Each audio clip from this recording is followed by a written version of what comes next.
ऊधो मन न भये तस बीस, एक मनो हतो सु गयो श्याम संग, अब को राधे ईस, ऊधो मन न भये तस बीस।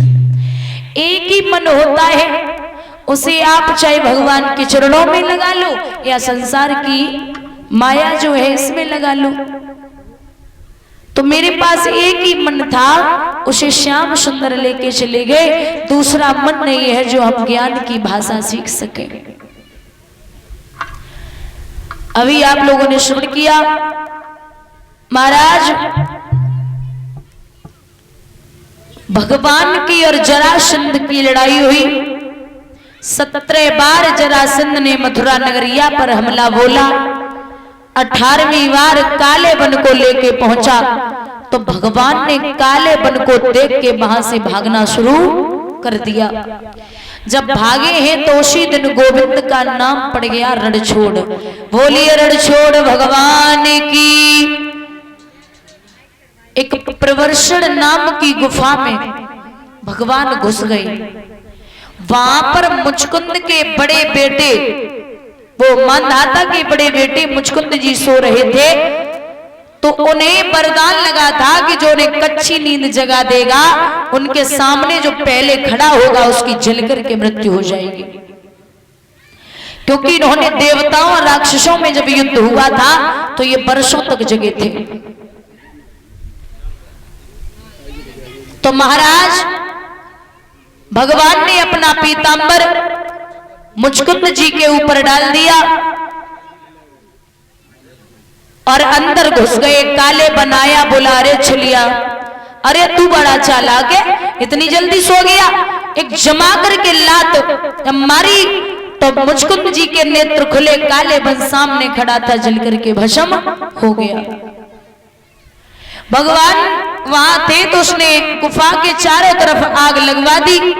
भगवान वहां से कूदे। समुद्र के अंदर प्रभु ने एक नगरी बसाई है, जिस नगरी का नाम है द्वारिका।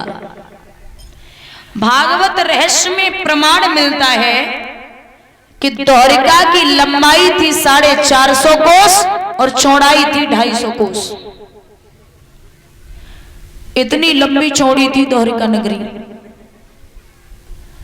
भगवान के बड़े भैया बलराम, उनका विवाह आनर्त देश के राजा थे आनर्त।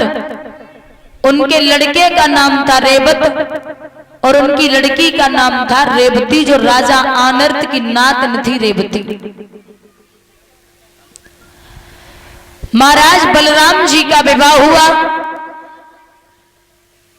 अब जब घर में बड़े की शादी हो गई तो छोटे की शादियां आने लगी। भगवान का पहला विवाह कब, कैसे और कहां पर, किसके साथ में हुआ है? कुंदनपुर के रहने वाले थे राजा भीष्मक। इनके लड़कों में एक बिटिया थी महाराज, जिसका नाम था रुक्मणी। रुक्मणी दिखने में इतनी सुंदर थी जिसे देख करके चंद्रमा भी शर्माता था। ये रुक्मणी एक दिन छिपा छिपी का खेल खेल रही है तो सहेलियां दूर से ही ढूंढ लेती कि रुक्मणी कहां छिपी है।